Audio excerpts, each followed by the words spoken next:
Ladies and gentlemen, welcome in to the Drafted Up podcast. Like Chappelle Roan says, we are HOTTOGO. We are hot to go as we recap week 6 of the NFL. We also got some trade talk to chat about. That's Nick. I'm Theo. Like I said, this is the Drafted Up podcast. You can follow us on Twitter/X at @draftedup_pod. And, more importantly, like, rate, subscribe, follow, review over on Apple, iTunes, Spotify, YouTube, and yeah, that's it. Sounds about right. Yeah. How you doing, Nick? Another week, and another week still sitting at the top of the leaderboard in Ziffle, baby. Woo! We're looking like a repeat champ on the way, baby boy. 5-1. Oh, he's finally happy with his team. Though that's because I got AJ Brown back and Joe Mixon and Cooper Kupp's about to come back. Off camera, all I've heard rolling. the last few weeks is this kid bitching about his team and how pathetic they are. No one has had injuries like I have, my guy. I've been down to literally 3 elite players. I'm hitting it hard right now. Yeah, everyone else is. I got through that, baby. 5-0. No Nico. With all those injuries. No Marv. My one loss is when AJ Brown was on the field. So week 1 was my only loss. I'm on a roll, baby. All those injuries was horrendous, but we pushed through. Yeah. Jalen Hurts, baby. Highest scoring team in the league, though. This guy right here. Indeed. Yeah. We'll see how long that lasts. All right. Before we dive into week 6, though, 2 big trades broke today before we recorded. Which one you want to talk about first? AJ Brown, not AJ Brown. Adams broke first. So we might as well you talk breaking about news on the pod? No, I'm looking at my Ziffle team, and I'm looking at how good AJ Brown is, baby. Now Adams broke first, so we might as well talk about Adams. All right, yes, Davante Adams. The Vegas Raiders finally traded him to the New York Jets for a conditional third that can turn into a second-round pick based on performance. The Jets are agreeing to pay all of Davante Adams' deal, which is how I imagine they were the winners in the sweepstakes, and then he restructured a bit. So we'll see how that plays out. So on the Jets side, how do you think this affects one Garrett Wilson? I don't think it'll affect him too much. If anything, it might even open up some more opportunities for him fantasy wise. But like a real life perspective, I'm not sure what happened last week that the Jets were Davante Adams away from really getting this together. That's the missing key here. I don't know what gave them any bit of evidence that it was one missing receiver, because it's a whole lot more missing in that New York Jets locker room for sure. Aaron Rodgers said make it happen, and I imagine that's what happened. But, Mike Williams, Poor guy. That guy's donezo probably. Aaron Rodgers hates him. Blaming him for the loss on Monday. Okay, buddy. It's never Aaron Rodgers' fault. Can't be. It can never be that guy's fault. I actually don't much like Garrett Wilson for fantasy because his big upside was the fact that he gets an insane amount of targets. 22 targets week 5. He had 10 last week. He leads the league in targets currently. That's not going to happen now. And he's been pretty average with those amount of targets. So now you drafted him to be your wide receiver 1. I have him now more in a wide receiver 16 to 24 range now. And, it's not going to pay off in your draft capital. And I feel the same about Davante Adams, maybe a little bit higher. I had him in wide receiver 13. I would probably say he falls in the 10 to 15 range now. So a slight boost for Adams. He's got a better quarterback and a quarterback he's familiar with. He's not Gardner Minshew and Aiden O'Connell throwing the ball anymore. Yeah, no, I agree. I had Adams ranked a little bit higher, so I wouldn't adjust him too much, but your little boost would put Adams to where I had him. Yeah. All offseason, I was just banking on him getting traded, so it took us till week 6 to get there, baby. So we finally made it, mama. Yeah, I think Breece Hall is going to be the biggest benefactor of all this, though. Yeah, that's if they can use him right. They're out there using Braille and Allen all the time. Yeah, they are. Of a dog. He's trying to eat the cat's food. Oh my God. So yeah, Jets real life, I don't think this changes much. I still think they're an average football team. They might make a At wild best. card push now, but I still think they miss the playoffs. Yeah, no, I don't think they end up. They might be able to squeak in, but I don't think so. But they will be. They'll be playing for a wild card game come the end of the season for sure. So Vegas, how's this affect the Raiders? Like, who's the Brock biggest? Bowers Brock all the way. Bowers, yeah, the Yeah, Brock biggest benefit. Bowers. Like, if you took the risk on the rookie tight end, it is going to pay off heavily because now he's the guy in this offense. Like the run game's not working. Zamir White's Yeah. trash. He's hurt. Mhm. Alexander Madison's just not good. Jacoby Myers is hurt and he's fine when he's healthy. Trey Tucker is boom or bust. And Mhm. Brock Bowers, the most consistent piece of this offense, he is going to likely, in my eyes, finish as tight end 1 now on the season. There is definitely a very good pathway for him to be tight end 1 come the end of the season fantasy wise. I don't really see Myers or Trey Tucker as like a wide receiver start. They might fall into the low end flex guys, but I don't really see much of anything between those two. But Brock Bowers is for sure gonna rake in way more targets per game now. Yeah. And then the other trade that broke was Amari Cooper going to the Buffalo Bills for a 3rd round pick. I don't think that was a conditional. I think that was a straight 3rd. I didn't really see the trade. Yeah, it was a 3rd and then a 6th and 7th swap. Okay, so this is likely a possible domino effect to the Jets getting Adams. The Bills are like, okay, like we got to go out and get a guy, or the Bills possibly were in the Adams sweepstake. They're in a funky cap situation. Devontae has a big contract. I imagine the Jets paying all that was a huge deal to the Raiders, so they're not sitting on any of that money anymore. So the Jets or the Bills go out and they get Amari Cooper. It's a fine fallback plan, and Amari Cooper, good for him getting out of Cleveland. Yeah. They're actually, Cleveland's paying the deal too. The Bills got Amari Cooper for league minimum, is what they ended up paying for him pretty much. So to give up just a 3rd round pick and league minimum for Amari Cooper is, I think, a legitimate steal for Buffalo. Allen has been struggling tremendously fantasy wise without a true number 1 alpha. Keon Coleman's not that. Shakir's not a number 1. Amari Cooper is. And Amari Cooper's going to shine, I think, bright in Buffalo. Yeah, and we all pegged Dalton Kincaid to be the guy, and it hasn't worked out for him. But I think he reaps the rewards of Amari Cooper here because now he's not relied upon. I think, Kincaid had a nice game this week.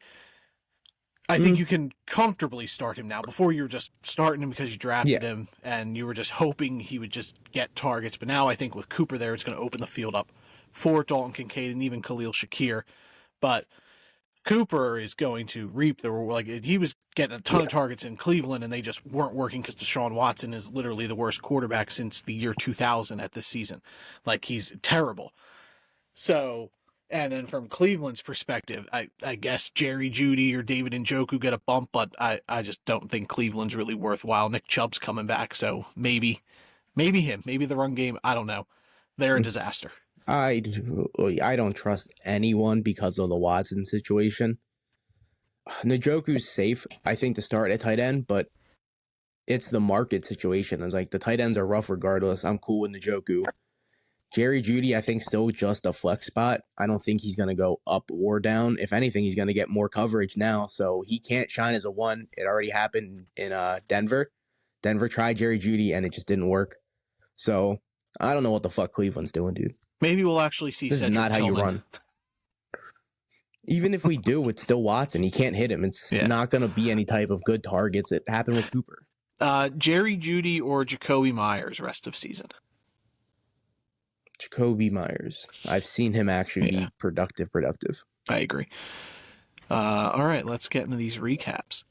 Thursday night football. The San Francisco 49ers played Seattle. The Niners won. They moved up to 3-3. Seattle is now on a 3-game losing streak. They fall to 3-3. Brock Purdy, nice game. 18 for 28, 255 and 3 touchdowns. Deebo Samuel had a big touchdown. He had 3 catches for 102 yards and then 4 carries on the ground. Brandon Ayuk, another disappointment, 2 for 37. George Kittle, huge game, 5 for 58 and 2 touchdowns from the Niners side. And then Seattle, Geno, 30 for 52, 312 and a touchdown, did throw 2 interceptions, so that's not ideal. Ken Walker, didn't do it on the ground, 14 for 32 and 1, but he did grab 8 catches for 37 yards. Huge involvement in the passing game. Tyler Lockett was great, 4 for 65 and 1. If you started him, way to go. Smith and Jigba 5 for 53, and then DK 11 targets and only brought in 3 for 48. He did miss a big almost had a touchdown. Yeah. And then the Niners run game, the big story there was Jordan Mason got injured. So only 9 for 73, disappointment there. And then they just didn't get anything else going on the ground. Like Garendo was 10 for 99, but he had a 70-yard run. So yeah, wasn't really effective. All of that came off one run. And Jordan Mason's probably going to miss time. He's got an AC shoulder injury. So I guess Garendo starts for a week before McCaffrey's possibly back. They said McCaffrey's going to be back at the end of October, early November. So we're getting close, according to the Niners. So we'll see how that goes. Seattle. Jordan Mason was seen at practice today. Okay. He is considered day-to-day, so there's a chance he ends up playing. I've seen Joe Mixon was day-to-day once, and then he became week-to-week. Weeks to As weeks. a Joe Mixon owner, hey, man, I get it. It's a day-to-day can be weeks to weeks to a month. I get it as a Joe Mixon owner, but he is considered day-to-day right now. And McCaffrey was considered day-to-day from San Fran as well. Yeah, we're on. So look how that happened. He's literally been out for 6 weeks. So yeah. What's the story? What's going on with Seattle? Dude, Geno's looking really good. They're just not scoring like passing touchdowns. I don't know what's really going on. Like Walker's looking good. Geno's looked good. DK's looked good. The defense is coming back to earth. It's got to be the defense. They're now playing great football, and it's put like you like Geno Smith's a really good quarterback. You don't want him passing the ball 52 times though. No, and he's averaging like upwards 52. To 42 passes. Yeah, he's averaging like 42 passes a game. It's a lot. Yeah, they're throwing a ton, and that's why Geno Smith is probably like the go-to stream every week. You get a guy who's throwing 40 times because they're ripping it in the passing game, but the defense is really letting them down here. But I'm not overly worried about the Seahawks offense being DK and Kenny Walker or the other two receivers. Those two I'm not. Lockett and Smith and Jigba. This is going to be a matter of correctly predicting the week to put them in. I have those guys literally ranked back to back every week pretty much. Yeah, it's a call your socks situation. DK I would have ranked above both, obviously based off the 11 targets. He gets a ton of targets every game. But Lockett and Jackson Smith and Jigba, they're rotatable for sure. Yeah, like they're guys who probably are on your roster bubble as well if you need a starter immediately and someone a little more reliable on the waiver market. But DK, he's a wide receiver 1 almost every week going forward. He's a safe bet. And then San Fran, it's classic Niners. It was a Debo week and a Kittle week. So next week, do we see an Ayuk week, or we thought we had the breakout? Ayuk killed Arizona, and then this week comes out for a 2 for 37. Like, what is going on with this guy? They got Kansas City next week, so Kansas City's going to lock down Samuel or Ayuk. They're locking someone down. I would assume it could be even Kittle. We've seen it week 1 with Mark Andrews, right? Yeah, or no? Yeah, week. Yeah. They locked down Andrews and then likely ripped him up. Yeah, so I don't know who's going to get locked down, but you got to be weary of San Fran, especially without a run game. If Mason is injured, like Garendo is Garendo. We talked about him all off season. You loved him, but he's still just a rookie. I don't love him as a starter immediately. No. Yeah, exactly. Like he might be able to shine behind that line, but it's still going to be a rough outing regardless going up against Kansas City. Yeah, and that was the big thing with Garendo. He has home run ability. Like if he finds the hole, he's gone. And we saw that with the 70-yard run. We saw but that, otherwise, his vision isn't the best, and that's likely why he fell in the draft on top of being a running back with positional value. But San Fran, like against Kansas City, it's going to be a close game because that's just what Kansas City does. They play close football games. And honestly, it might be beneficial to the Niners if they can keep it close. They can, pick and choose their poison. Kyle Shanahan could do his thing with the passing game. Like, I think Brock Purdy's a fine start this week. I'm not worried about Purdy's performance at all. He's been great for fantasy. And my concern is Ayuk. He has 2 weeks in the top 12. I don't know if I would stream Purdy this week versus Kansas City. He only has 2 top 12 finishes. I'm fine with him. Like, I'm not going to go searching for a quarterback. Him Like, or because Baker. I doubt Baker's on the market. I would start Baker. I don't know who Tampa's playing. But Tampa's no, playing. but there's a chance you have both of them. I would start Purdy. Baker's playing Baltimore. I don't like that matchup at all for Baker. I don't like Kansas City at all. Kansas City has a great defense. Yeah, but the Lamar beat him up. Joe Burrow beat him up. Like, they put up quality fantasy numbers. Yeah, those guys. Purdy's not those guys. No, but I think Brock Purdy's fine. He's quarterback 8 on the season. I don't think you're gonna bench Brock Purdy. Ugh. If you have a good backup, like, there's a chance you have Baker and him. I would start Baker. Yeah, I would start Jaden Daniels. I would start. I would not start Baker over him. That Baltimore matchup, I don't like that for Baker at all. Yeah, no, I would start Baker over him. Yeah, I think there's a way better chance of getting touchdowns for Baker than there is Purdy versus Kansas City. Like, it's my concern with the Niners is Brandon Ayuk. Like, I'm not concerned about Debo or George Kittle at all. Well, I'm concerned about the run game. In fantasy, like, yeah, but like, Jordan Mason's time's near the end anyways. So McCaffrey comes back. But I'm talking about this next week versus Kansas City. Yeah. But I mean, if Jordan Mason plays, I'm not going to be too concerned. Like, I think Brock Purdy will be fine with a rotation of running backs, because that's just what San Francisco does. Whether it's Garendo or they fucking pluck some guy off the fucking street like Jeff Wilson, maybe they trade for him and he just slides right back into San Francisco. Who knows? But I'm not overly concerned with the Niners at all. I actually think the Niners are on the bounce back. I think they're going to finish here strong. I would have them close to a top 7 team in the league. Yeah, they'd be close, but I don't think they're going to end up winning next week, which hurts. But then they have Dallas and then a bye, which is, I think, a big bounce back 2 weeks for San Fran. I think they need it. If Kansas City had played this week, I would say the Niners could win the game, but Andy Reid notoriously great after the bye. Yeah. London game, the Jaguars got smoked 35-16 by the Chicago Bears. Jags 1-5, Bears now 4-2. The top 4 teams in the NFL in point differential are the 4 teams in the NFC North. Mm-hmm. Green Bay is the first team in NFL history to be 4-2 and then be in last place in the division. Yeah, it's insane. The NFC North, a juggernaut right now. And the Jacksonville Jaguars are the opposite. Hey man, you remember when we did division breakdowns and I said the NFC North is by far the best division of football, and you gave me shit because you guys were in that division, the Minnesota Vikings, who are 5-0. I mean, I also said the Bears weren't that good either. Hey man, I've been on the Bears all offseason. NFC North, by far the best division of football, and it is showing right now. Yeah, probably. Definitely. You guys are all... The AFC North is being really held down by the Cleveland Browns. Yeah, I mean, like, Pittsburgh's good, but Pittsburgh's offense is not good. Yeah, it's all defense. But I think Baltimore or Cincinnati could beat any of the 4 teams in the North. Like, I think those are close games. But Cincinnati, no. Cincinnati looked like dog shit versus the Giants. Cincinnati's classic play to their competition, though. Yeah, and that's a huge problem. But we'll get to Cincinnati. Good teams they'll play better. But Jacksonville's a fucking shit show right now. I'd say fire Doug Peterson, but they're in London again, I don't think they're making a coaching change while at a back-to-back London game. But if they lose this next week to they're New leaving England, his ass. Yeah. They're leaving him in London. He's not even coming back with the team. Just leave his ass there. Like Trevor Lawrence, it looked like last year, like the Jaguars dropped 4 touchdowns for this guy.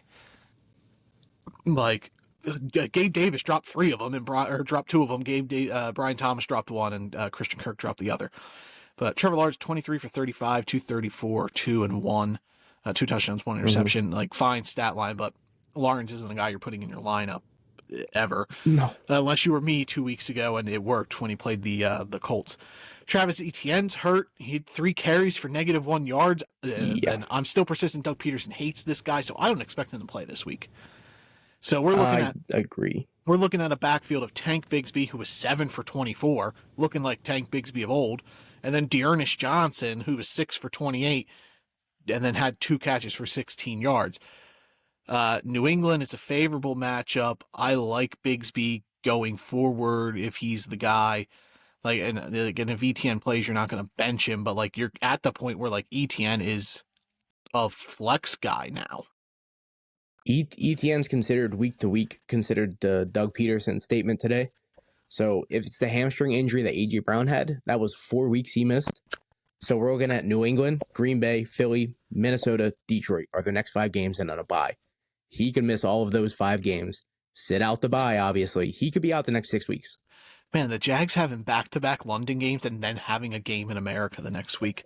That's an actual, like, that's a crime. The NFL did Jacksonville dirty. Yeah. They should have a bye after the New England game. They don't. They're in Green Bay. Well, they're in Jacksonville, but Green Bay's in them. But that's crazy, dude. You got to give Jacksonville off 2 weeks in London, a flight back home to fight Green Bay, dude. Green Bay's going to walk all over Jacksonville. The game's going to be a blowout. Jaguars receivers, Gabe Davis had a great game. Gabe Davis. But it was all touchdowns, 5 for 45, 2 touchdowns. Christian Kirk, 3 for 39. Brian Thomas, 3 for 27. Then Evan Ingram, he finally played football. 10 catches for 102 yards. He did fumble, but, it was great to see him back. Evan Ingram owners are probably thrilled, and like he's a must start going forward. Like he is the viable piece of this offense, and I'm still sticking with it. It's him and Brian Thomas, and I'm fine with Christian Kirk going forward. But Gabe Davis, I wouldn't buy into this game being a thing of normalcy for them. I think that was just it was a Gabe Davis week. I don't expect many of those going forward. Christian Kirk's a real matchup based kind of thing. I really hesitant to get him into the flex spot. Yeah. It's just Jacksonville in general. I'm cool starting Ingram, lock him in. Thomas would be a flex guy, and then Christian Kirk would just be a low end flex guy. But Tank Bigsby, though, is someone you'd have to look at going forward because ETN is going to be out, and New England and Green Bay are both green matchups for running backs. Brian Thomas, he's wide receiver 13 on the year, so yeah, he's a wide receiver too. Yeah, I would say he's a really low end wide receiver too. And then Chicago, they're hot. But my start of the week, didn't curse him. DeAndre Swift, another great game, 17 for 91 and a touchdown. Got involved in the passing game, 4 catches for 28 yards. Caleb Williams is looking great. He's turning it around. Like they're figuring out. He's figuring out. 23 for 29, 226, and 4 touchdowns. Did throw an interception. He also had a terrible pass where he just threw it right into his lineman's head, but he's a rookie. I'm not going to pick that part of the game and be like, he's terrible. He had a 5th touchdown called back. Yeah, he's turning around. He should have 5. He's looking like that guy. And then the receiving game, Cole Kmet, 5 catches for 70 yards and 2 touchdowns. Plus, he was the long snapper because their long snapper got hurt. So kudos to this dude. He's scoring touchdowns and has to go and snap the ball. Like Cole Kmet should be on your radar. He's a startable tight end going forward. Like I would probably say he's a top 10 tight end. Like he's currently tight end 3, so you could comfortably I would start him over Kyle Pitts. I would start him over Tucker Kraft. I'd start him over Mark Andrews and anyone in that realm. David Mark Njoku Andrews has had 2 fine weeks in a row. Mark Andrews is a tough call. I still trust Mark Andrews. It paid off this week too. And then, Keenan Allen, 2 touchdowns, similar to Gabe Davis, 5 for 41. And then DJ Moore, 4 for 20. Now you're going to get those games, but I'm still confident starting DJ Moore going forward. Keenan Allen and Roma Dunze, I look at them the same way I do Tyler Lockett and Jackson Smith and Jigba. I'm not looking forward to starting them. If I have better options, I'm going to put them in over them. But like they're roster. I think both of them are more rosterable than Lockett and JSN. No, I disagree. Lockett's had double digits almost every week, where Odunze's only had double digits once. I would put Odunze under all of those guys. Okay. I like the upside more for Rome than I do. Yeah, but I like points. And then that's it for Chicago, yeah. Their defense has been good too. Yeah, for sure. They're on Swift's had 3 weeks in a row. They get a bye, so they're looking good. Don't even have to worry about them next week. They get a London game, and get a bye. They have a bye, and then after the bye, they have Washington, Arizona, New England, and Green Bay. That's 4 really good matchups for fantasy wise. Yeah. So the Bears are looking good fantasy wise. The next 4 weeks should be shootouts. Speaking of good fantasy wise, Baltimore improved to 4-2. They beat the Commanders, also 4-2, 30-23. Washington hung around. That's all I wanted to see. Jaden Daniels. Game I got wrong on the week. Jaden Daniels, a solid game. Oh, my dumbass picked the Jaguars. I don't know why. Oh, why? That's crazy, dude. I don't know why. That's crazy. Daniels, 269 yards and 2 touchdowns through the air, none through the ground. Again, dude's a superstar. They couldn't get going on the run game. Baltimore strong run defense. Austin Eckler 9 for 21, 4 catches for 47. Terry McLaurin, 6 catches, 53 yards and 2 touchdowns. He's turned it on. He's hot. If I know some people dropped him early, or if you were able to trade him, yeah, like you're getting good value right now with Terry McLaurin. Him and Jaden Daniels are great tandem together and must starts going forward. And then Lamar Jackson doing Lamar Jackson things, back-to-back 300-yard passing games. 323 through the air, touchdown, interception, 40 yards on the ground. Derrick Henry's a monster, 24 for 132 and 2. He's an absolute King machine. Henry, dude. Zay Flowers, a great game. He caught all 9 of his targets for 132 yards. He ripped up that defense, which Washington is very beatable. Rashad Bateman was good, 4 for 71. And then Mark Andrews, like you said, he did score a touchdown, 3 catches, 66 yards, and a touchdown for him. And then Zach Ertz on the other side, 4 for 68. That's fine. Yeah. Andrews had as many targets as likely, which you love to see. And he got in the end zone, dude. And he had 60 yards. Like, Andrews' game was really what you want going forward. And then even last week versus Cincinnati, he still had 5 targets. He had 4 for 55. So he almost had the same game, just added a touchdown in there. So as long as he's getting a tutty, he's going to be really, really good. And even if he doesn't, I think he's still fine going forward. And they have Tampa Bay next week. Great tight end matchup. Have you changed your stance on Zay Flowers? I know every week we talk about him more as if it's a good matchup, play him. But he's been doing it. He back-to-back weeks, I believe, that he's put up really good numbers. Cincinnati and Washington. I think they're both really good matchups. So I think he's almost falling into what we said. And he still has 2 green matchups going forward. So I'm not trying to get looped into this Zay Flowers false skillness. Like, he's a really good receiver with really bad secondaries. So let me know what happens week 9 when they play Denver. So, I mean, I don't necessarily think it's a Zay Flowers skill issue, more as like Baltimore passing game is just what it's always been. It's short stuff to Flowers, but I'd love to see them stretch the field with him more. I think that's what he does. I don't think he can. He did it in college. Like, he can stretch the field. It's just Baltimore, that's just not their style. Like, that's Bateman's job to stretch the field, and they don't do it. He's the cardio guy. That's because he can't. He can't. Yeah, so like I look at Zay Flowers as like an elite Wan'Dale Robinson. That's how I look at him. See, I think Zay has the capabilities to go deep. I just don't think that's just Baltimore style. They just don't. Like, they have set roles for their receivers. Like, Bateman and Aguilar do their things. Zay Flowers works the underneath with Mark Andrews work in the middle.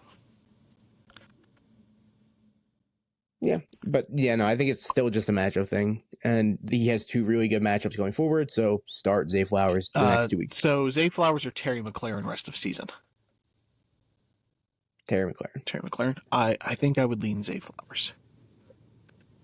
I think it would be close, though. I would probably have them. I like Terry McLaurin being really the only option in the passing game. Yeah, that is definitely helpful, for sure. But I think Washington, I think they did miss Brian Robinson a little bit. They couldn't really get it going on the run game, but I mean, Baltimore's likely would have stopped him to elite run defense. Yeah, exactly. But he should be back this week, so that'll be a nice boost for the Manders. Are you worried about them at all? It would have just been. Am I worried about? No, okay. They were hanging in there with Baltimore. That's what I got. What I wanted out of it. Yeah, I agree. I think it's a legit football team.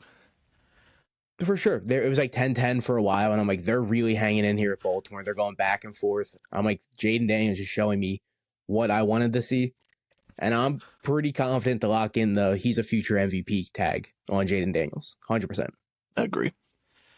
Next up, Arizona and Green Bay. The Panthers, the Packers beat the Cardinals 34-13. Arizona falls to 2-4. Dog shit. Green Bay 4-2. Jordan Love again. He's just living life. He's out there. He's like a hybrid of like Brett Favre and Aaron Rodgers. Like last year, he was more like Aaron Rodgers, but this year you're seeing him sling it a bit. Like he's got no fear with some of these passes he's throwing up. He threw another interception, but 4 touchdowns, 258 yards. Since he's been back, he's been great. It was Romeo Doubs, 2 touchdowns for him. You know, he left the team and came back, wanted more involvement, 3 for 49 and 2 touchdowns. Christian Watson returned. He had a touchdown, 3 for 68 and a touchdown, and then Jaden Reed, 6 for 28 and a touchdown. So they got them all involved except Dontavian Wicks, who was one for 9. Did he? Okay, he got I didn't hurt. see any of that He's game. considered weak. He has a shoulder injury. He's week to week. He's going to be out. Well, hopefully while he's out, he works on catching the ball. With a shoulder injury, probably not. I would assume that's some type of movement. Yeah. So good old Brookhands out here is going to be on the bench the next couple weeks. Christian He's probably cuttable, to be honest. Jaden Reed also got hurt this game. So Christian Watson being back, does that kind of muddle up the crew again? Like, are you just like, it's like pick your poison, but comfortably start Jaden Reed? I'm cool starting Jaden Reed, and then if you have Romeo Doubs or Christian Watson, I guess you could flex them, but it would only be like pure matchup based, or you're really like you have 2 or 3 guys on a bye and you're just desperate. I'm not looking to start those guys because they're going to be weeks where they have a Dontavius Wicks game and they don't get hurt, where it's just 1 catch or it's nothing. So, but with Wicks being out the next couple weeks, it might add a few more targets here and there. Yeah. Arizona, though, Marvin Harrison went down. He likely isn't going to play this week. He got a concussion. His was pretty bad, too. Like, his brother stood up and immediately fell back down. Like, you knew it right away. So, scary stuff there for him. So, he had a goose egg, but it wasn't a skill issue. It was a health issue. Skill issue, though. Kyler Murray looked terrible. 22 for 32, 1 touchdown, 214 yards. And then he had 7 carries for 14. He fumbled. Like, he just wasn't going. And then the run game wasn't working. Like, James Conner's been super reliable all year. And then he comes out to 7 for 24. He did catch 4 balls, but he also fumbled. DeMarcado led the team in rushing with 25 yards. No. Trey Benson led the team in rushing with 26 yards. So Trey Benson was 5 for 26. DeMarcado was 4 for 25. He had 5 catches for 39. Like, it was a mess in the run game. And then without Marv, it became Trey McBride's game. He was 8 for 96. The big bright spot for the Arizona Cardinals, because Greg Dortch and Michael Wilson weren't doing much. Wilson did score. He was 2 for 21 and a touchdown. Greg Dortch fumbled. Like, the turnovers really killed Arizona here. And Green Bay's run game wasn't much better. Like, Josh Jacobs was fine, 18 for 62, 3 catches for 28, but he's becoming a guy, like, if he's not scoring a touchdown, you're getting a low floor. You're getting this. Yeah. Yeah, you're getting this if he doesn't get a tutty, and he's getting all the work. Just get this man touchdowns, but they're out here vulturing touchdowns. I just don't understand what the fuck they're doing. Use Josh Jacobs properly. Please, like, I don't care what you do with your receivers. They're all jumbled up anyways. Your backfield doesn't have to be jumbled up. It is Josh Jacobs. You're paying this man millions of dollars. Use this guy. Oh, just wait till Marshawn Tucker Kraft this week, though. Yeah, wait till Marshawn Lloyd comes off the IR, and we have another back involved in this with Emmanuel Wilson. Marshawn Lloyd is going to end up being the new what's his face out of New Orleans. Kendre Miller. Yeah, Kendre Miller. That guy's just never going to see the field. He's off IR. Keep getting hurt. He's coming back this week. Kendre Miller, baby. No. Dennis Allen is going to be like, well, he can't play. He has to earn it. He hasn't earned it this season so far. I think Christian Watson being back is what affect Tucker Kraft. It was just another piece of the offense there and got involved. So now Tucker Kraft's going to be this pick your poison and hope it's a Tucker Craft game. Like Green Bay's I'm still becoming. starting him. So am I. Green Bay's becoming San Francisco cheese version. Like it's pick your poison amongst the receivers and then the tight end. Like you never know which way it's going to go, and you're going to get weeks where it's just not going to go the way of your guy. Detroit's doing the same thing. Yeah. There's so much talent on these offenses that these guys can't get the ball every week. There's just too much talent. Yep. Houston beat New England. Houston 5-1, New England 1-5, 41-21. CJ Stroud had a fine game, 3 touchdowns, 1 interception, 192 yards. You'll take that. Joe Mixon was back and he looked great. 13 for 102 and 1. He also had a receiving touchdown. He was 2 for 30 through the air. Dameon Pierce also returned and he looked great. He had a big 50-yard run. He was 8 for 76 and a touchdown. So Houston's offense running strong without Nico Collins. Steph Diggs 6 for 77 and 1. Tank Dell also had a touchdown, 7 for 57 and 1. Your start of the week, that worked out there well for you. My start of the week on Houston, Dalton Schultz, not so great, 4 for 27. It's a fine game, but it's not what I expected. But Joe Mixon was the star of the offense. He makes his offense, like the offense looks so much better when they have an actual run game. Like it opens up everything for them. Like, and that's what they want to do. They want to run the ball. It's almost like this team is Cincinnati. Like, look what is happening to Cincinnati now. It's because they don't have Joe Mixon. And they're trying to get this run game involved with Chase Brown and Zach Moss. Oh, Chase Brown's looking good, though. He's looking fine, but he's not Joe Mixon. Joe Mixon came back and this offense flourished, and it looks like week 1. This offense is completely different with Joe Mixon out there. And I actually think it's time that Joe Mixon gets some flowers, dude. Like, Joe Mixon is a legitimate NFL running back. And he's a dog, dude. Like, all props to Joe Mixon. He's only good in Cincinnati because he's getting the volume. Well, he only had 13 carries this week. And he had over 100 yards. It was getting the volume and just always being healthy. Like, you never saw him get hurt. And now, he did get hurt here. And he came back and he looked great. I was wrong about Joe Mixon. I was worried about this offense just being too many mouths to feed. And maybe that is still the case. Like, Nico Collins didn't play. So, like, we only have, 2 weeks of this team at full strength. So, who knows? But, to me, this offense runs through Joe Mixon and it runs through Nico Collins. I think everybody else is just 100% the pieces behind them. And that's not a insult to Steph Diggs or Tank Dell. It's just they're not as talented as Nico Collins as a wide receiver, and they're not as vital to the offense as Joe Mixon at running back. Yeah, the offense flows through Mixon, and then Nico just blows the top off of it. So it's smooth sailing for sure, even with Nico out, I think. I think they're going to be fine. And when he comes back, they're going to be super ready for the playoffs, dude. Let's talk about the Patriots. For once, there was actually something worthwhile for this team. It's been pretty bad. But Drake May got his first start, and he had moments where he looked bad, and he made bad decisions. But yeah, first start. It's going to happen. He also had moments where you looked and were like, dude, this guy's a franchise quarterback. He looked good. He had 40 yards on the ground almost. He did fumble and throw 2 interceptions. I'm not too worried about that. The one interception was like a super fluky interception where he threw it up, and the Texans defender literally bear hugged whoever he was throwing to and caught it on that dude's head. But 243 yards and 3 touchdowns. He was making big. He already has as many touchdowns this season as Jacoby Brissett in one game. Yeah, he's slinging it, dude, and he has the arm to do it. And the pressure didn't overly get to him. He was under pressure a lot. He got hit a ton, but it didn't shake him up. And I know that's what everybody's worried about. Why are you putting this guy out there? It's gonna hurt his development, and I'm not worried about him one bit. I think Drake May could even be a streaming option under good matchups, like Jacksonville this week. Yeah. I don't hate it. Say Dak Prescott's your quarterback. Dak Prescott's been pretty bad this year for fantasy. I think Drake May's a decent play. The Jacksonville matchup is very intriguing because look what Caleb Williams did. Yeah. And now the Dak scenario is a great thing. If you have Dak, he's on a bye. You're not even benching him. So Drake May's out there. So I don't hate it.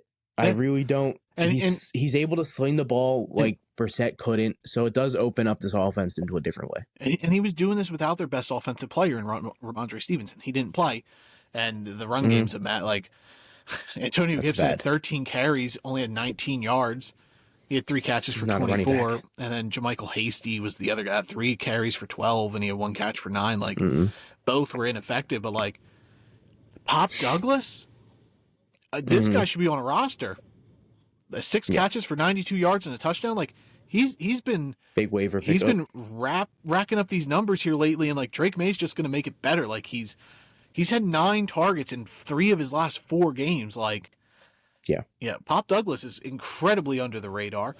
Keyshawn Boutte, what? He looked great in LSU at times, and then draft issues, whatever was going on with him, like character issues, but 3 for 59 and 1, LSU receiver, super talented. Like we praised Jalen Polk. He wasn't much involved, 1 for 4, but I still think Jalen Polk should be rostered just for, as the season goes on. I think he's going to get better with Drake May, but Drake May being the quarterback opens up this offense a ton. Like this New England becomes a team where like they're going to have fantasy options because they have a guy who can throw the football now. Definitely. Drake May was making passes that I've never seen Jacoby Brissett make ever. And I'm talking, that guy's been playing fucking years.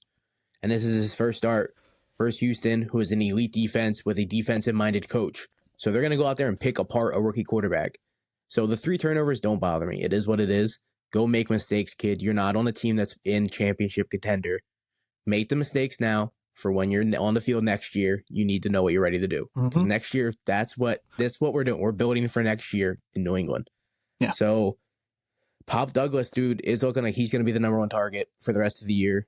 I think Polk ends up taking Boutte's job at some point. I agree, but I think Boutte's going to be the 3. Like I think you can kiss KJ Osborne's spot on this roster goodbye. Oh, and Kendrick 100%. And Kendrick Bourne. He's coming off an ACL injury.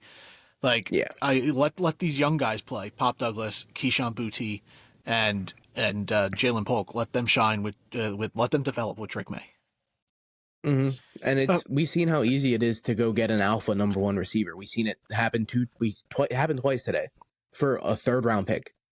That's nothing. That's dirt. And New England's going to have a high draft pick with 2 really good receivers coming up in this draft class, and Luther Bird in the 3rd and Tedera McMillan. Like they're in position where they can get one of those guys, even though they should probably draft themselves a left tackle. And but that's what I was going to bring up. I think if you go out and you draft offensive, defensive, heavy lineman draft, you can go out and trade for weapons. It happened today. 2 elite receivers moved. So go draft protection for this guy. Go draft a defensive line to get this guy back on the field faster. Drake May needs to be on the field as much as possible. Yeah. Well, Hunter Henry also had a good game. We left him out of the pass game. He scored a touchdown. 3 for 41 and a touchdown. But yeah, he's touchdown heavy. That's future's looking bright in New England. Tampa Bay, a game of wackiness against New Orleans. Tampa won 51-27. New Orleans scored 27 points in the second quarter, and they were up. I was gonna say this game was so close at halftime. It was crazy. Yeah. Yeah, and Spencer Rattler had moments. He got the start over Derek Carr where he looked good. Like, not something you expect from a 5th round pick, but he showed promise. Like, I'm here thinking like, hey, we thought New Orleans offense was going to be pathetic without Derek Carr. They're probably just about the same with Spencer Rattler as they are Derek Carr. 243, touchdown, 2 interceptions. I wouldn't say the same. But I don't think we have to worry about Rashid Shaheed and Chris Olave like we thought we were going to have to. I wouldn't be confident. Like Shaheed they're both hurt. Shaheed had 7 targets. Yeah, 1 catch. Yeah, he did. Like that, but that's a Rashid Shaheed thing. Like that happens. Yeah, no. But, like they were still targeting him. Like that's what I'm happy about. Like they were actually trying to get him the ball. Like usually it's just throw it deep to this guy. Chris Olave did get a concussion. I haven't heard anything, but I imagine he's not going to play. But your guy, your dude, Bub Means. Yeah. Bub Means business, baby. 5 for 45 and a touchdown. He might be a guy to watch on the waiver wire if Chris Olave misses. Bub Means might be the guy to step up here, and the reports there with Spencer Rattler. Obviously, they're practicing together, both second-string guys. Bub Means might be somebody to keep an eye on here going forward. Well, Chris Olave's had 2 previous concussions, so this is his 3rd one. He's gonna miss. They play Thursday night. He's not gonna play. He's There's missing. 0% chance. And Rashid Shaheed is also hurt. He did not practice today. Okay, I have no stakes in Shaheed, so I don't know. Neither do I. But there's a chance that Bub Means is the number 1 receiver next week. Going into Thursday night, I get they're playing Denver. But Patrick Surtain's hurt. He might not play. Even if he doesn't play, it's still going to be a shit matchup for Bub Means, but he's a flexible option if you need because of Rattler and who is missing on this offense. Yeah. The run game for New Orleans, it was 13 for 40 for Alvin Kamara. He did have a touchdown. He did have 5 catches for 24 yards. So you're not overly disappointed. But that Tampa Bay offense, Baker Mayfield, 4 touchdowns, 3 interceptions, 325 yards. He's an absolute menace.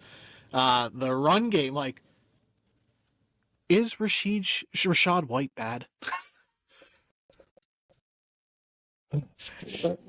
Because Bucky Irving went out here. We've been praising Bucky Irving for being efficient. 14 for 81. He had a touchdown, 2 catches for 24 yards. Sean Tucker, 14 carries for 136 yards and a touchdown, 3 grabs for 56 yards, another touchdown. He finished as the RB1 this past week. I wouldn't look too much into Sean Tucker. A lot of that was in the second half when Tampa took the lead, but Todd Bowles did come out and said this guy earned a spot in the run game, that this could be a 3-person committee now. That's the problem. And which is a shame because Bucky Irving's been so good, but Rashad White might be the problem. He might just not be a good running back. And that's the thing. He's not a good running back. He's not efficient. He can't find holes. Yeah, he's a great pass catcher. He's good at blocking. The line. And these 2 dudes came out and just shredded it. But here's my problem going forward with the Bucs running matchup wise. They have Baltimore, Atlanta, Kansas City, San Fran, bye week, and then the Giants. That's 6 tough really bad weeks. Yeah, tough sledding. So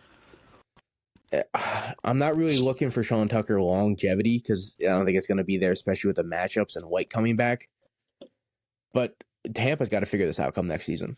You can't have this rotation of these 3 guys. You got to get a legitimate thing going, and it's not going to be with Rashad White, I don't think. No, I think Bucky Irving is this team's starting running back next year.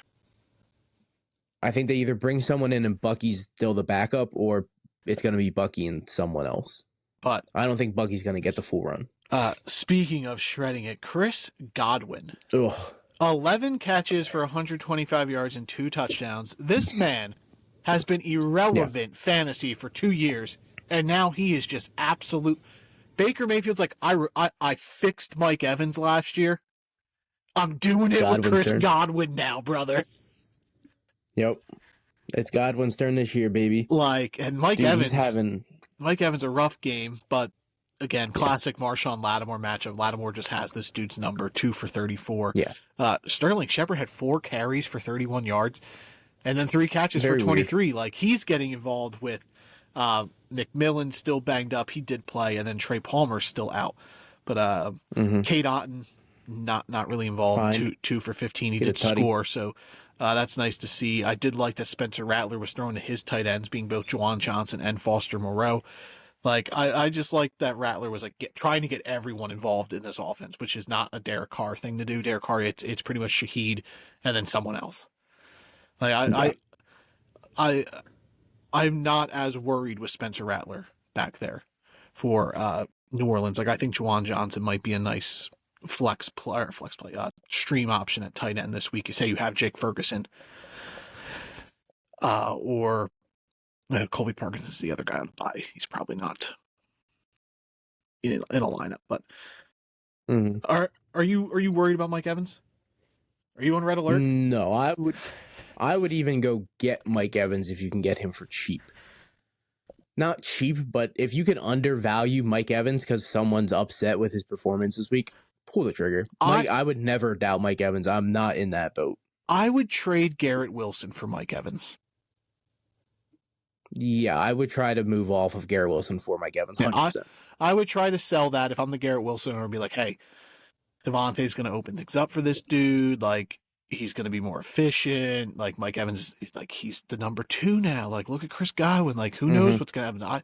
I like Mike Evans rest of season more than I like Garrett Wilson. Yeah, I agree. Mike Evans has a pretty good matchup after his bye week too. So, like, if you're looking at playoff runs, if you're like first place seed, you kind of have to start looking at the back end of the schedules and stuff, see if you can start pulling a shot on some guys that have good playoff matchups. Yeah, I would say Chris Godwin's not going to do 11 for 125 and 2 every week, but he's literally Not every almost week, done but- it this season. He was 7 for 117, but Chris Godwin, if you believed in him and you got him, way to go. Like, I hate myself for not believing him, because I am a Chris Godwin guy through and through. Yeah. And I bought in. Finally, I put Mike Evans over this guy, and I'm fueling the Chris Godwin revenge tour. Cleveland. You even traded them in we're in the Dynasty League, and you traded them to me last minute right before the season Right started. before the I needed season receiver. started, like, it was Thursday night. Yeah, like minutes. Before, Yeah, it was minutes before the season started. I'm like, dude, I need the receiver. You have Godwin on your bench. I'm like, dude, I need him, and I traded you. I don't even know what I traded you. Roman Wilson in a second. Like, it was a fine. Yeah, I would do it again. Oof. Well, I mean, Oof. like, if we were, if you asked me again, like, if I next year, if we went back in time and you asked me that, I'd still do it. Like, I think Roman Wilson Oh yeah, is going to be involved eventually in Pittsburgh. And then a second round pick, I Yes, have no for draft sure. capital. And Chris Godwin was like my third receiver, though I wish I did have him, because I'm just piggybacked into starting Calvin Ridley now every week. oh, Yeah. it's doing you dirty. Cleveland, speaking of doing people dirty, the Browns Mm, are 1-5. They gross. just barely lost to the Eagles, who are now 3-2, 20-16. Nick Sirianni was chirping to the Eagles fans, and I don't get it. that dude's a clown. You guys know You're my in opinion on that. Philly. Like, I hate that guy. Like, he's I'm a joke. I'm not gonna come here and like bitch too much about it, but like, you're in Philly, and I was like, I watched the game because I was down to mom's, someone was watching it, and he was like yelling at the fans. I'm like, why is he yelling? I'm like, is this game in Cleveland? And I'm like watching, and I'm like, no, he's just yelling at Just Eagles fans. Chirping at his What own the fans. fuck Yeah. are you doing, dude? Like, you Oh barely my beat God. you barely beat the most pathetic offense in football. Barely. Hey man, I still believe in the Eagles, though. I'm not gonna lie. As long as Nick Sirianni is this team's head coach, they aren't a team that can win a championship. Oh, I'm not saying they're gonna win a Super Bowl, but I think winning the division is still very plausible, Well, especially with AJ Brown and Smith are back. you Dallas got- is in shambles, dude. And you guys are just fine. Like, but you're not going to compete. And Washington's Washington, a yeah. young team. They could collapse. Deshaun Watson was terrible. Exactly, yeah. Pathetic, as always. Not even going to Bad. go over his stat line. No. Oh. Oh. He looked good in the second half. Yeah, okay. We'll give he looked Yeah. decent. I don't understand how you can look like an NFL quarterback for 2 quarters, and then for 5.5 games look like a fucking homeless man, not capable of it any type happens. of anything. Look at Josh Dobbs. He looked great for 2 games and then became abysmal. No, that's two. That's 2 games. It's I true. think if you would put Josh Dobbs in this Cleveland offense, they would be perfectly fine. They would not be 1-5 with Josh Dobbs. Jerome Ford got hurt. He was 2 for 14. He's week to Broke my heart. week. Nick Chubb's coming Yeah. back, so I am excited to see that. I'm excited to see Nick Chubb, not because I think he's going to rejuvenate this Browns offense. I just want to see if he's still got it, because he's playing for a contract next year. He's a free agent. Mm-hmm. Amari Cooper's gone, so lucky him. This passing game we've already talked about. It's Njoku's fine because of tight ends, and then Jerry Jeudy might be a low end flex guy. I guess keep an eye on Elijah Moore and Cedric Tillman's involvement going forward, but I wouldn't look too much into that. And the Eagles, Jalen Hurts, 16 for 25, 264 and 2. He did have 33 yards on the ground. AJ Brown, a superstar, 6 for 116 and a touchdown. Devonta Smith, 3 for 64 and a touchdown. Like, AJ Brown being back opens things up for Devonta. Dallas Goedert did get hurt this game, so keep an eye on that. And then Saquon Barkley was almost irrelevant 18 for 47. Yeah, I don't know what. 2 I catches don't know for what 7 happened yards. there. Cleveland's got a good run defense. So, Yeah, but they didn't even change the way they were using him. They just ran him up the middle fucking 18 times. Run that dude to the outside. He's super athletic. Change up your game plan. Do something different. Don't run him up the 18 middle. Don't run him up the middle 18 times. So I think the Eagles it's not had to gonna go work. out there and show that they have a passing game with A.J. Brown and Devonta Smith back. That's what I'm looking at. And then it was just run Barkley Well, up then the middle, fucking pass get the chunk Barkley. yards. Well, that's not always Jalen Hurts' thing. Pierre Strong, though, he's a guy to keep an eye on. Say Nick Chubb doesn't come back, but even if Nick Chubb does come back, Pierre Strong probably is going to be the pass catch guy, not Deonta Foreman. He was 8 for 43, 2 catches for 35. If you really need a gross play this week, or you're in like a 14-team league, he's probably a guy to keep an eye on. A deep league, yeah, but I'm out on both those guys, even if Chubb shits the bed. Yeah. I'm out. Pretty much out on all. Oh yeah, Cleveland. I'm pretty much out on Cleveland except Njoku. Even the defense, they're now that just team. Because of how bad the offense is, their defense isn't even worth playing at this point. Yeah, And then pick up a defense, whoever plays Cleveland. Like Cincinnati's playing Cleveland this week, and the Bengals have a terrible defense. I'd still start them versus the Browns. Yeah. Yeah, Philly had not a really good fantasy defense, and they had a pretty good outing versus Cleveland. So Eagles, though, they still got some tinkering to do. Like I said, they barely beat the Browns, but moving in the right direction. They getting AJ Brown and Devonta Smith back. We'll see. Big game next week. They got the Giants. They got the Giants, baby. I think the Giants can. Dan Dimes. Beatable. They're beatable. Indianapolis. They're beatable. They barely beat Tennessee 20-17. Colts moved to 3-3. Tennessee 1-4. Joe Flacco did play, and he was just fine. He wasn't the Joe Flacco we've seen, but Tennessee was good for the receivers. Low key good defense. 22 for 38 for 181 and 2. He did throw an interception. Yeah, he was really good for Josh Downs, 7 for 66 and 1. And Pitty had a touchdown. He did, the one, and then Pitty had a touchdown, 3 for 35. Who miraculously recovered from this back injury that was supposed to keep him out. So who knows? He still might be hurt. Yeah, well, if Anthony Richardson plays, he's hurt. I'm out, baby. Here's a report from today. Injury reserve not off the table for Michael Pittman Jr. I don't even know what that means. How do you be hurt all week, talk about going to the IR, come out, 35 yards and a touchdown, and then right after the game be, I probably shouldn't have done that. Land on the IR. What do you mean you might land on the IR? You just went out there and played, my guy. I don't get it. But Anthony Richardson, good for him for going out there. Anthony Richardson's probably playing this week, bearing septum. Oh, sad. I actually am not worried too much about Josh Downs because they're scheming plays for Josh Downs. The scheming plays that they're making for Josh Downs are plays that Anthony Richardson can hit. So I'm not worried about Josh Downs, but Michael Pittman and then the rest of the crew, Adonai Mitchell, Alec Pierce, you could drop both those guys. As far as I'm concerned, Anthony Richardson can't hit water if he falls out of a boat.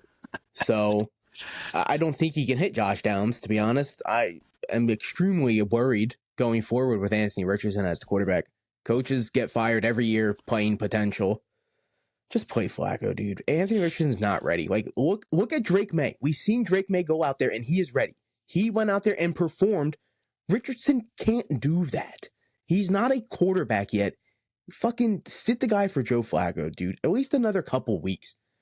Just please, for the love of God. I don't think I'm so petrified. Richardson will be back next week. I'm not worried about Josh Downs, though. I think Josh Downs is fine. I am. I'm worried about Michael Pittman. But the Colts, they need Jonathan Taylor back. But Trey Sermon, 18 for 29, and then Tyler Goodson had some juice, 8 for 51, but that guy's not a starter. He's a fine situational back. But like this team needs Jonathan Taylor because if the run game isn't there, I think that's just going to make it tougher for Anthony Richardson because then you're relying on him as a way passer. Harder. Exactly. Hopefully Taylor's back there next week. Speaking of bad quarterbacks, Will Levis. Again, should not be an NFL starting quarterback. The highlight of his game was killing that ball boy. Yeah, that poor guy. Yeah. You gave that guy some type of like whiplash, concussion, broken neck syndrome, edge disease. He destroyed his knee too. It's crazy. Yeah.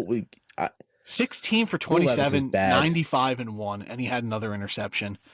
The dude's like a comical movie quarterback at this point. Like, he's in there for the laughs, for the lulz. Will Levis is in there for the lulz. I've never seen a starting NFL quarterback have this bad of decision making. Like, if you ask this guy any type of question, you're not getting an answer. He cannot make choices at all. Where do you want to eat? I don't know. Anthony Richardson or Will Levis? Going forward, Who do you like more? Anthony Richardson. Okay. Richardson. I've seen Will Levis play, and this is what we're getting. I haven't seen enough of Anthony Richardson to make a judgment. Besides, but I have seen he's horrendous. But it's only like 7 games. Will Levis played a whole fucking season last year. He's played fucking 6 games this year. He's like dog shit in every single one of them. The dude can't make a decision if his life depended on it. Kudos to Mason Rudolph's agent for getting him a team where he might end up being the starting quarterback again. Yeah. But smart.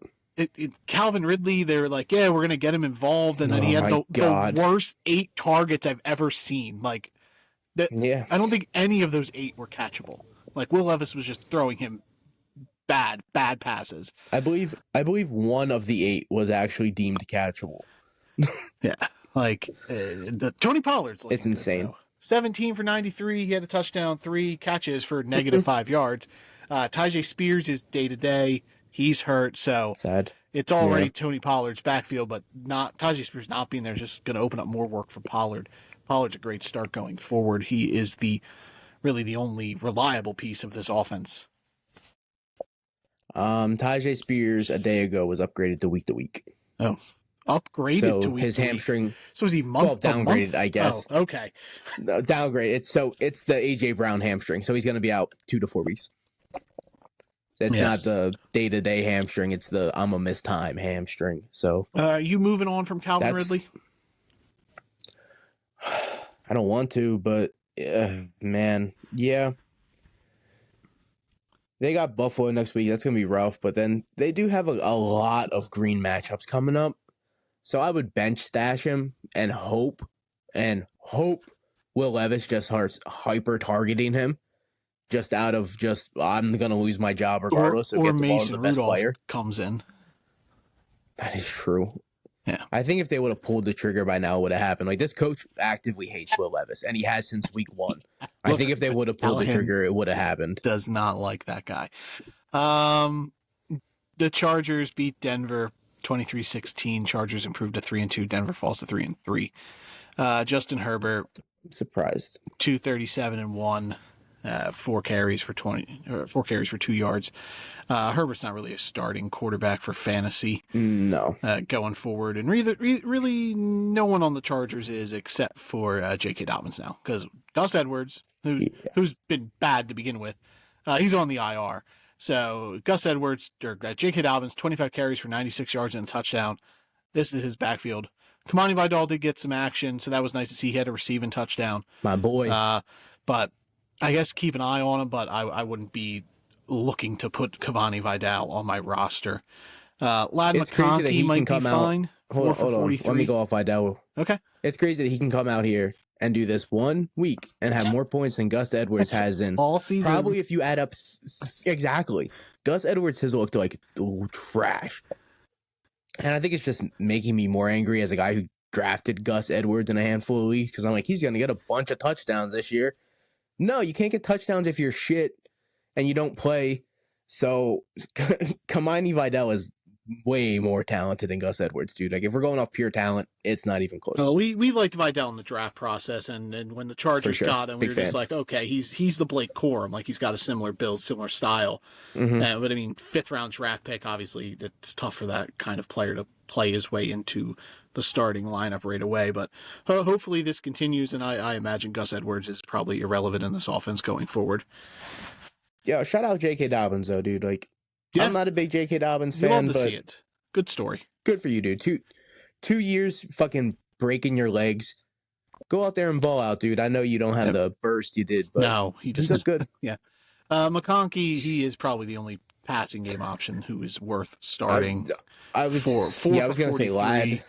Ladd. Quentin Johnston Ladd's did flexible. get hurt. He had a strong start. He was 3 for 22, and then he got taken out of the Mm-hmm. game. Josh Palmer's he's irrelevant. And then Denver, this team is something. Sean Payton said he wants to see the young guys. So Javonte Williams owners, you might be in danger of this guy losing his job to Audric Estime here in a few weeks. And then Devon Valey's back. He had a strong week 1, hadn't played, and he had 4 for 78 today. So I think he's the guy after Cortland Sutton. And then, I think Troy Franklin then's the 3. Like, he was 2 for 31 and a touchdown. And honestly, that's what Denver should be doing. See what these young guys have with Cortland Sutton. Like, see if Valey is an option going forward. See if Troy Franklin is a guy you can develop into a starter. And I mean, Javante's young, but he had 2 strong games in a row, and then he came out and had this dud of 6 for 23, 3 catches for 13 yards and a fumble. Jaleel McLaughlin isn't it either. He was 3 for 8 and then 2 for 17. Like, Estime's practice window opened. This could be a guy to kind of stash going forward here. Yeah, he played, right? Estime's played, yeah. And he was involved. Yeah. All 3 of them. Yeah, if you keep going out there and doing 6 for 23, you're going to lose your job.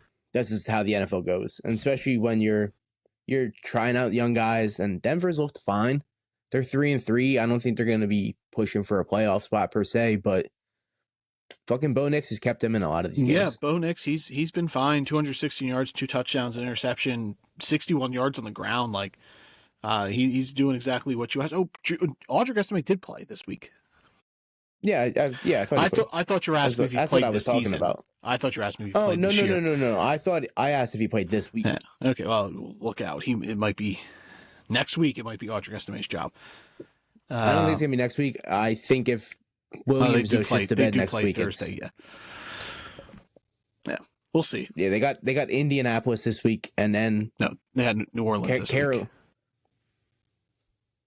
Do we game? Yeah, Denver plays Thursday. Oh, yeah. That's what I meant. I was looking at someone else. New Orleans and in Carolina. So it could be Estime come Carolina. Yeah. Pittsburgh 4-2. They improved to that by beating Vegas 32-13. Justin Fields was fine. 14 for 24, 145, 11 carries, 59 yards, and 2 touchdowns. But it's not what Justin Fields is or isn't doing, according to Mike Tomlin. Stats are for losers. Another thing he said. Russell Wilson is probably starting for this team next week. Is that true? Tom Pelissaro said Russell Wilson is taking first team reps this week in practice and is in line to start Sunday night. Well, now I just feel bad about being right. I don't want to be right about this. This is a case of you didn't lose your job. You can't lose your job because of injury. So you can't lose your job if it's not your job to lose. So Russell Wilson is probably this team's quarterback next week. I don't feel right about this. I feel wrong. I did, because Justin Fields has been fine. Like he's not the reason he's not the reason they're winning games, but he's not losing them games. This offense doesn't improve with Russell Wilson. No, it can't get better. Like they're not making a run with Justin Fields. The Steelers aren't going to the Super Bowl with Justin Fields as their quarterback. They're not going to the Super Bowl with Russell Wilson. Yeah, like they're going the same place. So you might as well just keep the young guy in, see if he's worth extending to see if you have a quarterback for next year. I don't get it. Yeah, I agree. Mike Tomlin, but Mike Tomlin, he's going to do what Mike Tomlin wants to do. He's a no-nonsensical guy. Russell Wilson, if he is starting, I do think this opens things up a lot more for George Pickens, though. Yeah.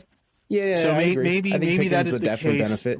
Mike Tomlin wants to get George Pickens involved, and that is a more towards a Russell Wilson skill set than even Jalen Warren. I think would improve with Russell Wilson. Get Roman Wilson out there too. Yeah, that is true. I kind of think that guy's. Oh no, he's right here. Yeah, No, he's making his season debut. He did play. He okay. Yeah, it's a case of like Mike Tomlin has said he hasn't done enough yet. Like he missed camp and everything, so like he's Yeah, he was hurt. But like now's the time. Like get it. Like this offense needs He'll be out there. This offense needs another receiver outside of George Pickens because Van Jefferson, he's not the guy. Calvin Austin, not the guy. Oh either. yeah. Pat Fryermuth, I think we want him to be the guy, but 3. Yeah. Yeah, I agree.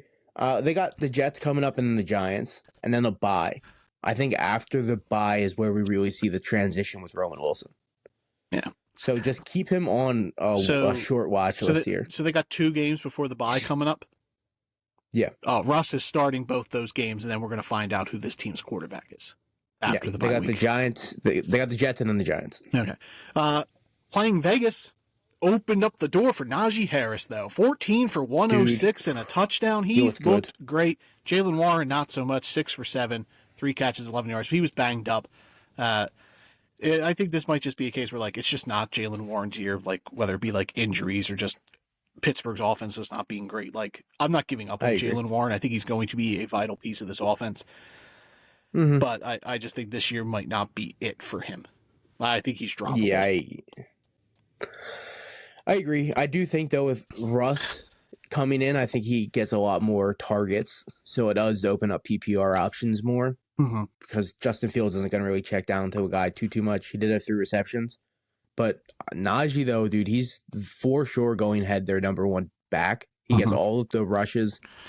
This was his first rushing touchdown of the year, though, this week. So keep that up, though. Keep getting this guy touchdowns. Speaking of guys who own their backfield, Alexander Madison has done it again. Scored a touchdown. 14 for 33, how many 5 catches for 32. He scored again. I think he's scored every game but 1. He has 4 touchdowns on the year. He had 0 last year. 1 was a receiving. He has scored in every game but 2. Alexander Madison might be just like a real disgusting, desperate play because he's getting the volume and he's scoring touchdowns. Like, I don't want to play him, but like, no, it could be something where you're just like, I might have to play him. Mm-hmm. Like, who's on bye this week besides Dallas? Dallas is the only one I know because I have Chicago's a bunch of on Dallas bye. guys. So DeAndre Swift owners, if you're desperate, maybe Alexander Madison's your guy for the week. Yeah. I mean, shit, if you even have Dallas's backfield, don't start those guys. They're not worth it. No.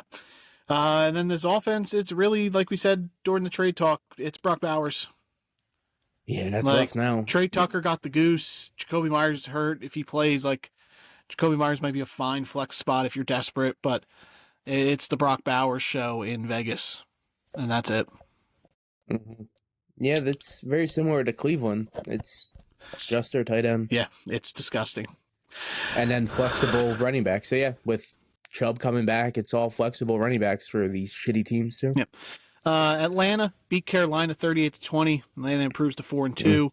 The top 3 teams in the NFC are all Kirk Cousins related. Minnesota, Atlanta, and Washington. So, that is true. Way to go, Kirk. Carolina falls to 1-5. Kirk Cousins, your start of the week. He was fine, but not for fantasy. 225-1. Andy Dalton was fine. 221-2. Did throw 2 interceptions. We're starting to come down to earth here. Andy Dalton playing like Andy Dalton, but at least with him back there, Carolina is competent enough that like teams are going to have to pass the ball. Yeah. But Atlanta's run game was great on Sunday, though. 15 for 95 for Bijan Robinson, 2 touchdowns. He had 3 grabs for 10. Tyler Algier might be a guy to stash. 18 for 105-1. I know Bijan came into the game hurt, so I imagine that's why Algier got a ton of involvement, but like it looks like they want to keep him involved in this offense. Like, he had a ton of carries and stuff, but he still only played in 41% of snaps. And that's around about where he's been playing the last 3 weeks. He's played in 38, 36, and a 40.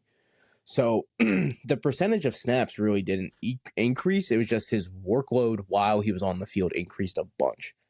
But Bijan looked great, and it's about time, dude. And like you said earlier, I'm really glad Carolina is able to hang in, per se, now. They're just an actual decent, not decent, but they're a lower-end football team with Dalton, they can put up points. They put up 20, so that's a decent offense. Drake London scored again, 6 for 74 and 1. Darnell Mooney, rough game, 3 for 38.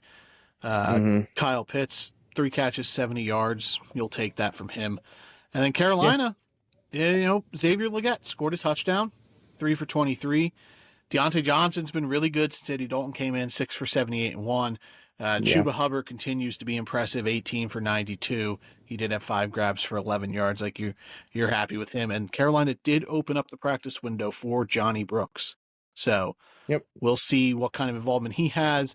I don't think it's going to hurt Chuba Hubbard too much just because he's been really good. And I don't think they're going to just give everything right away to Jonathan Brooks off this ACL injury.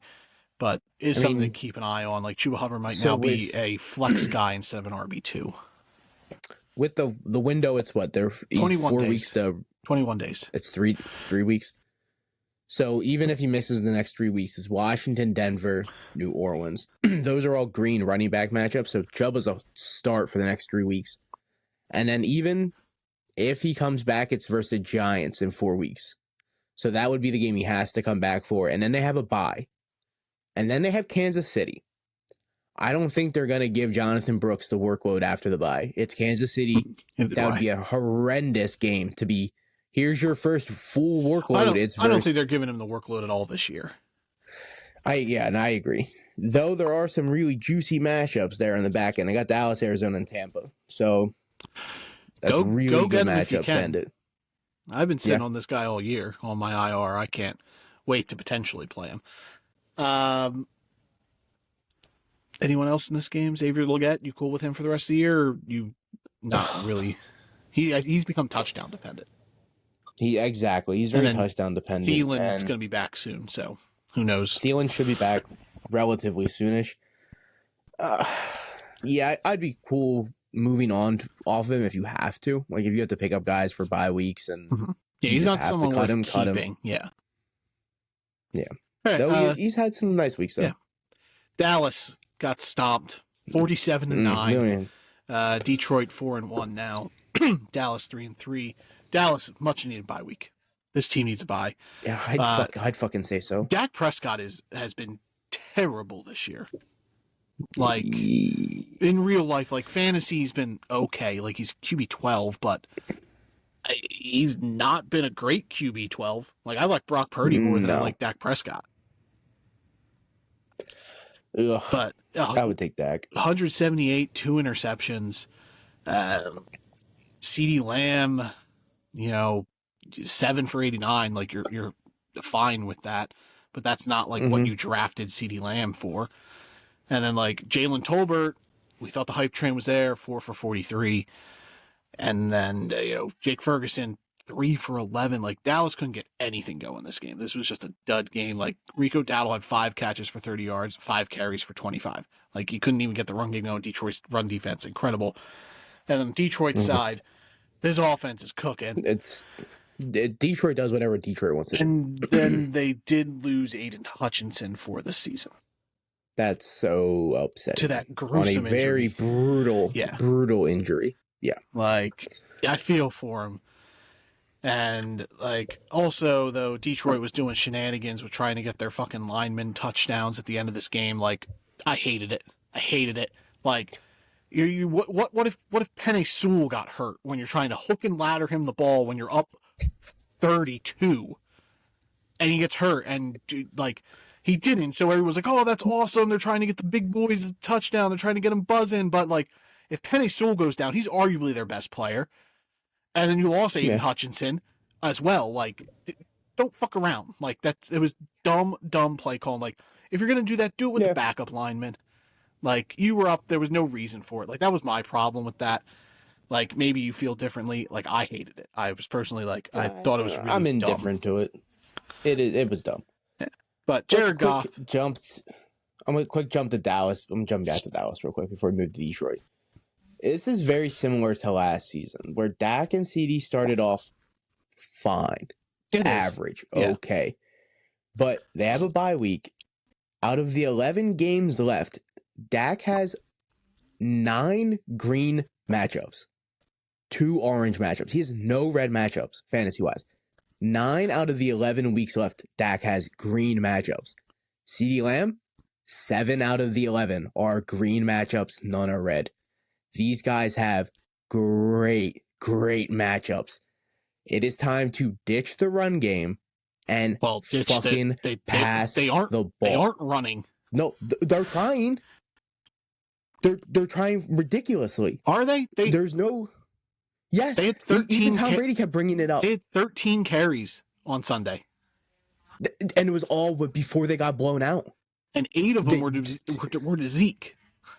You cannot be running at all. Did you hear Jerry Jones about Ezekiel Elliott? Yes, about why they're not using him. Yeah, because they're saving him. Dumb. That guy's washed. All the carries should be going to Rico Dowdle. Everything in this backfield should be going to Rico Dowdle. You're talking about Jerry Jones. Jerry Jones is washed. Oh yes, Jerry Jones is washed. But everything in this backfield should be Rico Dowdle's. It should be nobody else. No, there should be no backfield. See, I think that's why they should be running the ball because these guys are shit. Jerry Jones is like, we have running backs. No, you don't. You don't have fucking shit. You legitimately have garbage running backs. No talent running backs. They should be running the ball 4 times a game and 4 times a CeeDee Lamb. CeeDee Lamb should be the only guy rushing the ball. They'd still be losing. But that's fine. They'd be putting up fantasy numbers. A one-dimensional Cowboys team isn't going to be relevant. That's pretty much what they were last year. They had a little bit better run game with Tony Pollard, but it still wasn't good. Tony Pollard was good in the back end of the year. Once he was healthy. But it wasn't this. They should not be running. They should only be passing. I don't think that's going to help them at all. That's what they need to do. If you watch the game, they literally even like Tom Brady brought it up. He's like, they need to stop running the ball. They can't run. These guys are trash. Yeah, but don't even give them opportunities. But I don't think it's going to help them at all. Like, they're passing a ton as is. 32, 39, 51, 27, 42, 33. Like, I'd be willing to say Dak Prescott leads the league in passes. I think it's Geno Smith.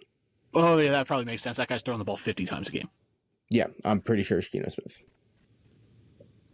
But Dallas is off. Like it worries me. I don't want them passing. But if we go off of the stats, last year after the bye week, Dak Prescott was passing the ball 44, 38, 35, 41, 40. He needs to pass the ball 40 plus times every single game.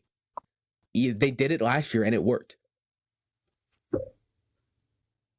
That's what they did last year. You need to get Dak and CeeDee their run going. game was better last year, so that helped. Yeah, a little bit, but they're still trying to use the run game like they were last year. Do not. They need to dip the run game. They're trash. It is Geno, and then Dak. Yeah, of course it's Geno. Yeah, Rico's garbage. Zeke's garbage. Do not give these guys the ball anymore.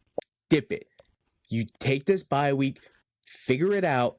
CeeDee Lamb, Jake Ferguson, Jalen Tolbert, those are the guys going forward.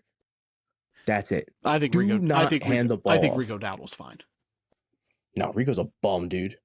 They're all horrendous. Detroit, everything's cooking over there. Jared Goff, 315, 3 touchdowns. Yeah, Detroit's doing whatever Detroit wants to do. David Montgomery. In Chicago, this guy had like no personality. I don't know what Chicago was doing to hold this guy back. This guy goes to Detroit and he's like the funniest guy in the league. 12 for 80. He had 2 touchdowns. Jahmyr Gibbs, 12 for 63. Like, it's fine, but you're not exactly thrilled with it.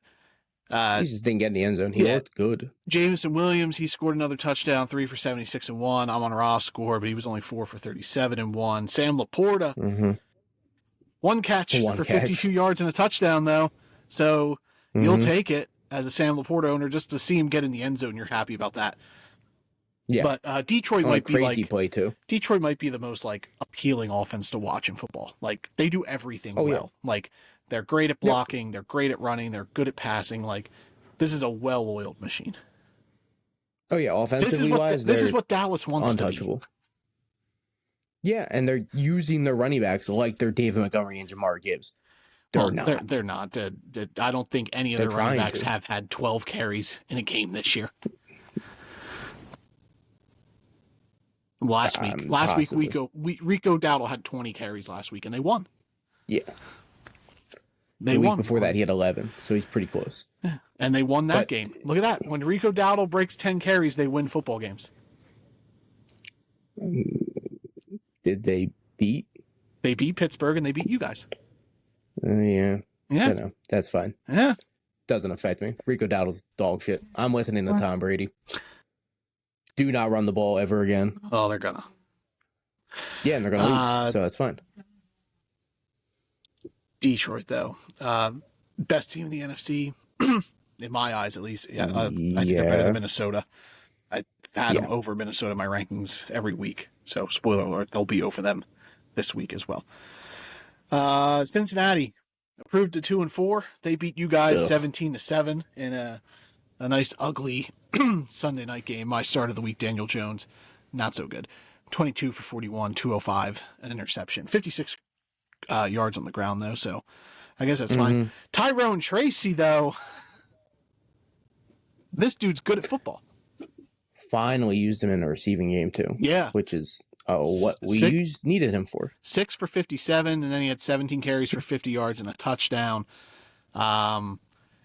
I've said it before in the previews, like I think like there's going to be a shift that this eventually becomes either a split backfield or becomes Tyrone Tracy's backfield. I think we're starting to get there. It's honestly should not go back to Devin Singletary. Devin Singletary is a good back. He just doesn't have the juice to get this offense going. Tyrone Tracy has that juice. Yeah, I mean, he averaged under 3 a carry, which is pretty bad, but he was still pretty more explosive than Singletary's looked all year. But you guys need Malik Neighbors back. I think if Neighbors played this game, you would have won. I agree. And Malik Neighbors won. If he played this game, I don't see a way we lost this game, to be honest. Yeah. Darius Slayton it was 11. realistically 7. The game was 7-10. They scored on a bullshit pass that shouldn't have been scored on. It was a bad play. I'm actually upset that Chase Brown went in the end zone. He should have just went down. They could have just kneeled the clock out. It was very disrespectful. It's something you don't do. It happened in the Atlanta game.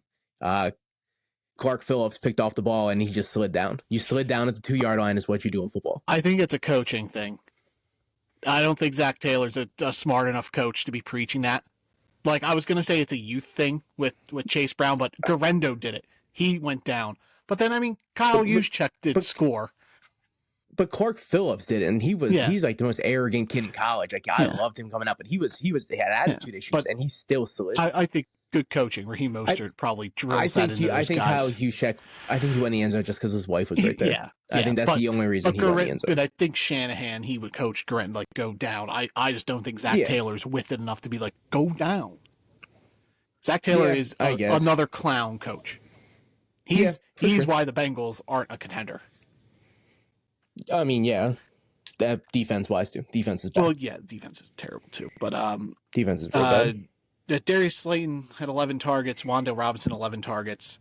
They were fine. 6 for 57, 5 for 50. Your start of the week, Theo Johnson, 3 for 30. It's okay, but it's not good. Yeah, we were hoping for more.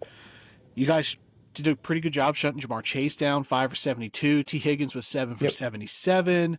Yoshi Voss was 2 for 36. Like, you guys did a great job. Joe Burrow had that 50-yard run. He was 208 yards, no touchdowns. He did have the rushing touchdown, 4 for 55. Chase Brown, though, this looks like his backfield. 10 for 53. He had the touchdown, 2 catches for 11 yards. Zach Moss was 6 for 13, 1 catch for 2 yards. He did fumble. So it's starting to shift towards Chase Brown. He's had more juice this year. I do think Zach Moss is still going to be involved. I think he's worth keeping on your roster and even potentially starting at times. But I think Chase Brown is more the guy now. I agree. This one, it was rough. I'm not gonna lie. We should have won. It was Danny Jones is not all the problem, but he's a lot of the problem. You guys remind me of the Bucks pre-Brady. You guys have a really good defense. You have good weapons. You have a decent line, a decent running attack, like weapons. I think you guys are a quarterback away from competing, and that's we're just a couple different plays away from being in a whole different spot this season. We could be in first place in Well, this now division on just a couple swing plays. it could get worse though. Andrew Thomas might be out for the year. Yeah, He's got a that. Liz It's Frank not injury. ideal. Yeah, So we that's a have to tough start L. Evan Neal now. So At left, or are you going to start gonna be Lumineer rough. at left? I would hope Lumineer slides to left. He's the better tackle, but I don't know what we're doing, dude. It's gonna be rough. Yeah, without Andrew Thomas, the Giants are in for a long season. Daniel Jones is just going to get annihilated. Yeah, he was holding up that Cincinnati defensive line pretty well on Sunday. Yeah, it was. Monday Night Football, Bills beat the Jets 23-20. Bills moved to 4-2. Josh Allen, nice game, 215-2 through the air. He did have a touchdown run as well, so 3 total touchdowns for Josh Allen. James Cook didn't play, and Ray Davis, stud. Yes, sir, baby. I love seeing the backs.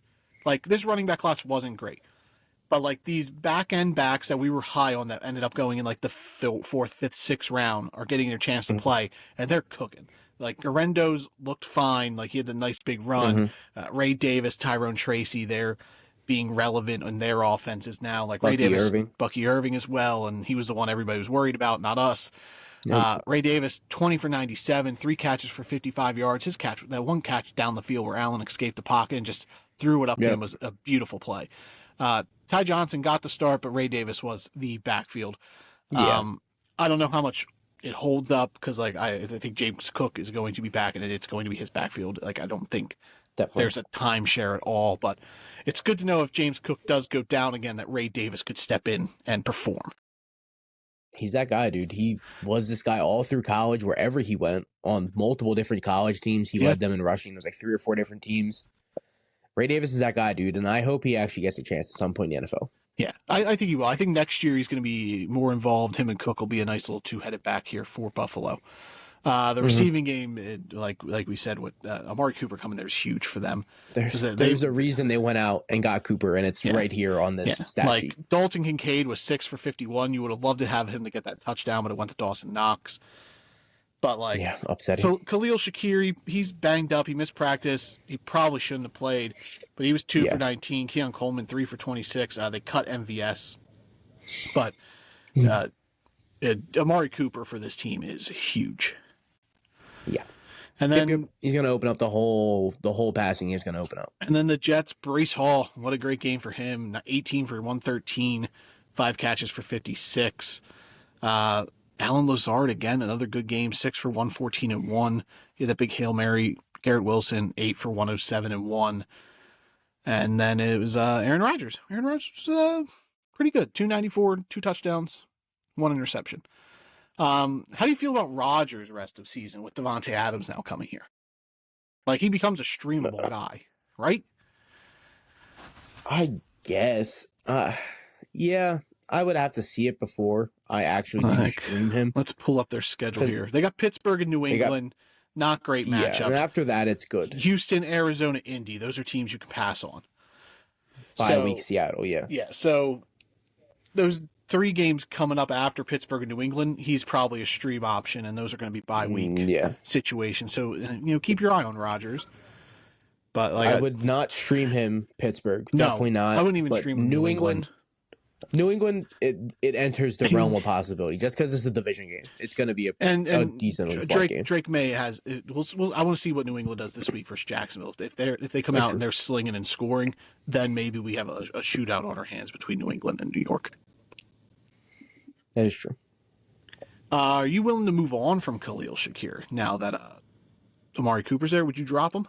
Like, you think he's a droppable player? I wouldn't drop him just based on what he was doing before his injury. He had 4 weeks, double digits, hurt, and then really bad matchups for even the next 3 weeks, to be honest. They're rough matchups. I would hold him out just to see what he does. I think Cooper opens up the offense way differently. Keon Coleman, same situation. Hold on to him. Yep. Okay. Samuel should be cut. If you're still holding on to Curtis Samuel, just cut him at this point. So what about Alan Lazard for the Jets with Davante Adams? Alan Lazard's been pretty good. He has, but I think that all goes to Davante Adams. Okay. I think what Alan Lazard is doing, Davante Adams is going to do on a better level. Okay. All right. but I don't. He's still going to be on the field. Like, he plays a ton. Yeah. Like, he's played in 80% of snaps and above. He played 100% of snaps 2 games. So I think he's on the field about what Mike Williams is like 50 to 70% of the time. I think Lazard drops down to that. I think Mike Williams doesn't see the field at all. He's the reason they lost this game. I heard the press conference. I think Mike Williams is getting cut. I don't think he's going to be on this team much longer. Yeah, I'm surprised he didn't just get. I'm surprised Rodgers didn't cut him in the interview. To be like, you know what, it was his fault. We're just cutting him. He's not going to see the field next week. Yeah, we're not. He's not in the game plan going forward next week. And everyone's like, what the fuck? Yeah. R.I.P. Mike Williams. It's the New York Aaron Rodgers. Yeah. He's running this team, dude. It's crazy. All right. Thursday night football. This will be quick. Can we talk about Breece Hall? Yeah, I brought up Breece Hall. Had a good game. Did we? Yeah. He was the first person I brought up. Talk about Breece Hall. Yeah. Bring him up. Yeah. I didn't hear you bring him up. Oh, yeah. It was a bounce back game for sure. Like, he had bad 2 weeks in a row, but any game you can go 18 for fucking 113 over 6.5 carry. And then he was also thrilled 5 to see catches. Your Breece Hall owner. The 5 catches for 50 is huge, baby. Yeah. If he would have gotten the end zone, dude, it would have been a whole different ball game, dude. 30-some points. Yep. Denver, New Orleans, Thursday night football. Gross. Ugh, bad game. Denver is a 2.5-point favorite on the road and over/under of 37. We got a battle of rookie quarterbacks. Bo Nix versus Spencer Rattler. No Olave. Yep. No Olave, so maybe no Shaheed. So we might be looking at bum means. I think on New Orleans, it's just Alvin Kamara. Maybe one of the maybe Juwan Johnson. You have Jake Ferguson, but I'd rather find a guy on Sunday. I'm not streaming a Thursday tight end. And then for Denver, the defense. I think you're starting both defense, New Orleans defense too. I think that might be it. I don't know. I'm not throwing out Cortland Sutton. I'm not throwing out Troy Franklin or Devon Bailey. Javonte Williams on paper, this should be a good game, but I don't think that's something I want to do. Pick someone on Denver to score a touchdown. Who would you put money on? Like a Bo Nix rushing touchdown. Okay. Cortland Sutton. I'll go Cortland Sutton touchdown. Oh, against Marshawn Lattimore, I don't see it. They're a green matchup. They're going to move him around. He's not going to be on Lattimore the whole time. It's not Mike Evans. Maybe Audric Estime. This might be a touchdown game for Audric. But I'm going Bo Nix rushing touchdown. I don't think this game hits the over. I don't think they score 37 points. I think this game will be a really good defensive slugfest if you're into that. I would also go under 37. Like a 14-12 game. Most I think it's gonna Groupie and Will Lutz, they might be great if you're into that. Sure, we don't talk that. I'm picking Denver though. Denver. Better defense, better rookie quarterback. For sure, Denver. Better coach. Sean Payton. Sean Payton's got this game circled. This is the biggest revenge game. He can't wait. He's fucking. He can't wait to at the bits. Mollywop Dennis Allen. He's just gonna leave the fucking Saints management. This is a reason you should have fired Dennis Allen weeks ago. Yeah. All right. Yeah. Denver though, for sure. I think it's gonna be power real rankings. Boring fucking game. Top 5. Power rankings. You go. 1, Kansas City. 2, Detroit. 3, Minnesota. 4, Baltimore. 5, Houston. Did you start 1 to? I did go 1 to 5, but you can go whatever you want. Oh, you freaking weirdo. 1, Kansas City. 2, Detroit. 3, Minnesota. 4, Houston. 5, Baltimore. All right, so same top 5, but we got Baltimore and Houston switched. I almost put Baltimore over Minnesota. I can't based off record. I think me either. If the Ravens were 4-1, I would have put them over. But I think if Minnesota and Baltimore played, I think Baltimore 10 times in a row. I think Baltimore would win 6 of the 10. So the problem is you guys struggle with rushing quarterbacks, so it's a huge disadvantage to begin with. But yeah, like 6 out of 10 that's still only one game away from being 50-50. Yeah. So So the being 3-2 is the reason Baltimore wasn't over the Vikings. yeah, exactly. The 2 losses I couldn't put them over Minnesota, but the Yeah. one for Detroit, I'm comfortable putting Detroit now Well, above Minnesota. we'll see just this based off what week. they did versus Detroit, Dallas. Minnesota. I'm excited. Yeah, it won't be on TV Oh, yeah. because you guys play at 1:00. So Yeah. won't be on TV here. All right, guys, Drafted Up Podcast. We're out of here. Twitter at @DraftedUp_pod, Apple, YouTube, Spotify. Rate, like, subscribe, review, follow, word of mouth, tell a friend. Hell yeah. We out of here. We'll be back though on Thursday. 2 episodes this week. Yes, sir. Yeah. Back to normal. Adios. Everyone go see Terrifier 3.